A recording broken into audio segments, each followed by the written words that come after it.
Good evening, Bahamas. Coming up tonight. The investigation into Conch poisoning cases at Potter's Key takes another twist. The nurses' union threatens to strike if their voices are not heard.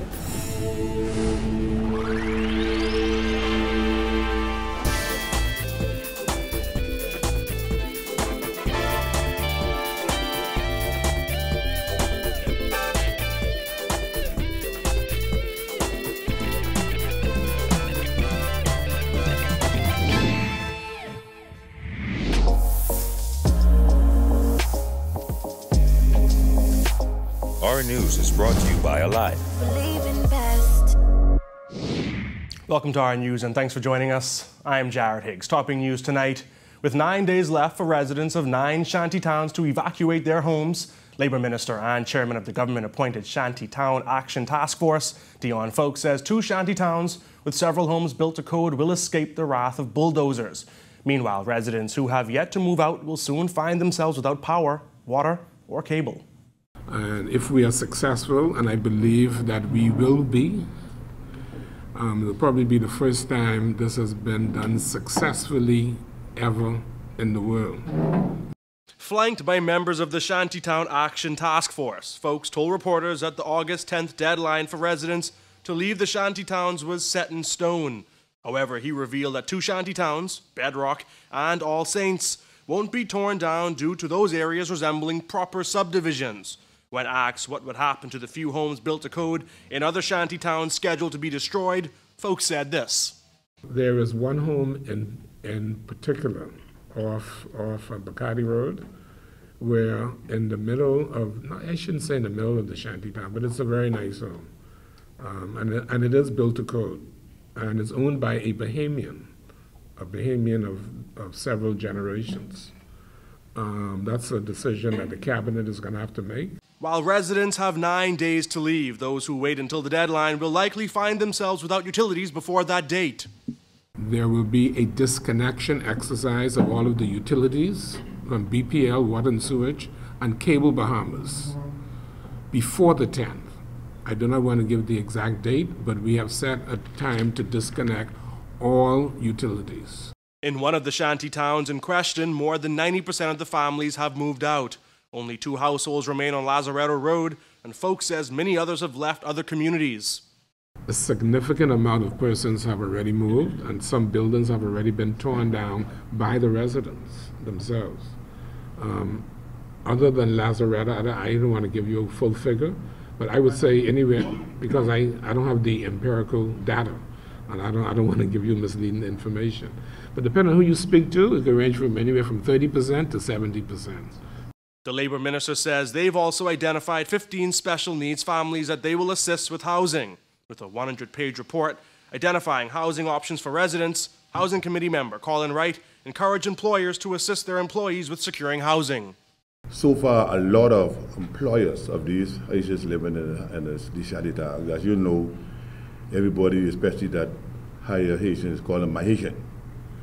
So they've been, the employees been coming themselves on trying to assist, and that is a plea I would like for other employees who employ some of these Haitians in Shantytown. Among the other concerns facing those being evicted are the fact that 45% of residents living in shanty towns are under the age of 18, and landlords have apparently expressed a reluctance to rent to families with several children. Additionally, President of the Haitian Pastors League, Pastor John Paul Charles, says residents are having challenges securing sufficient funds for rental deposits. Folks also providing an update on proposed amendments to the government's heads of agreement with Oban Energies for a $5.5 billion oil refinery on East Grand Bahama. Folks says the committee's deadline is fast approaching. We are waiting the report from our technical committee, which is chaired by Ms. Carol Young and Mr. Lauren Klein. Ms. Carol Young of the Bahamas Investment Authority and Mr. Lauren Klein, a senior attorney of the Attorney General's office. That report is due in this week. So hopefully by Friday we will have that report. The subcommittee of cabinet which I chair will meet, and we will take that report to cabinet with recommendations to amend the heads of agreement. Government came under intense scrutiny for its handling of the Oban deal, leading Prime Minister Dr. Hubert Minnis to admit that missteps were made in the process. Among government's chief concerns as it seeks to adjust the agreement are strengthening environmental protection, better economic terms, and addressing restrictive legal conditions. The Oban group is in agreement with this process, and they are amicable to making changes to the agreement. But we have not proposed the exact changes yet. The technical group comprises of 3 Grand Bahamians who worked in this industry, mainly at Borco, now Buckeye, that have given us invaluable information and advice in terms of oil refinery and terminal and storage. Authorities are looking into a possible link between the remedial work being done at the sewerage terminal station and the dozens of conch poisoning cases at Potter's Key, according to Agriculture and Fisheries Minister Michael Pintard. He was responding to concerns raised by some Potter's Key vendors who blamed a septic tank leak for recent cases of conch poisoning. Jasmine Brown reports.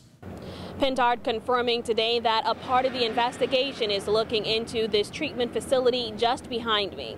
The Agriculture Minister said officials are aware of this theory and noted that all possibilities would be addressed. We've heard speculation that one of the contributing factors may be the treatment plant. When our news team visited the station that is located between Potter's Key and Malcolm Park, several workers were present and operating heavy machinery.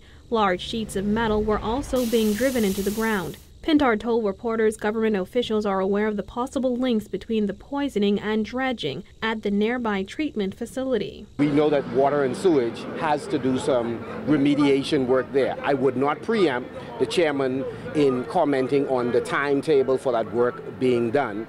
We do not rule out the possibility that it enhanced the environment that led to the outbreak, but we're not establishing any causal effect there. Pintard said he could not confirm that there were broken pipes at the facility, but insisted it is something that they are looking into. Yes, of course. I mean, from the beginning, again, you would recall that in the past, we have had a similar outbreak, and it occurred as a result of dredging in the harbor. And so many persons have established a link between the dredging, the treatment facility that is in the area, and what is occurring. But again, I have no definitive word to that effect, but all of those matters are being addressed. So water and sewage, certainly exploring it and looking to make whatever decisions are necessary to remediate the situation relative to the plant, the treatment center that's located there. As of Monday, cases of conch poisoning in the Bahamas had risen to 40. Since the outbreak, health officials have visited vendors across New Province and posted health advisories and tips, urging vendors and consumers to wash and store conch properly. Pintard says the government is prepared to shut down those vendors who do not comply. Reporting for Our News, I'm Jasmine Brown. Thanks, Jasmine. Hours after the police commissioner announced a 26% decrease in murders, a man was shot and killed on Burial Ground Corner off East Street. Police Press Liaison Officer Superintendent Shanty says police received reports of gunshots being fired in the area shortly after 11 last night. When officers arrived on the scene, they discovered the victim lying under a tree unresponsive with multiple injuries. All that we have is that gunshots were heard in this area and a man was seen running from the scene. So we are appealing to persons in this community, especially those on this street who may have seen or heard what happened here tonight, to give us a call. EMS personnel attempted to revive the victim, but he was pronounced dead on the scene. This latest killing brings the country's murder count for the year to 55. The Bahamas Nurses Union warning that the country could lose more nurses if long-standing issues with the Public Hospitals Authority are not resolved. Gillian Gray has that. Now, while Union President Amantha Williams said they are more than willing to work it out with PHA, she also said should their plight not be heard and that strike certificate be given, they are more than willing to take their fight to the streets. All we ask, pay us what you owe us. Come to the table. You can't do that? The street belongs to us. And we ready. The song say we ready now. And we ain't joking, and we ain't playing games. We tired of begging for what belongs to us. Leaders of the Bahamas Nurses Union say even after 377 nurses voted in favor of a strike poll, the Department of Labor is withholding their strike certificate. We received several complaints from 5 islands that either ballots were not delivered or they were not delivered in time for all the nurses on those islands to participate in the strike vote. So today we sent a formal communication to the Nurses Union asking them to comment on that.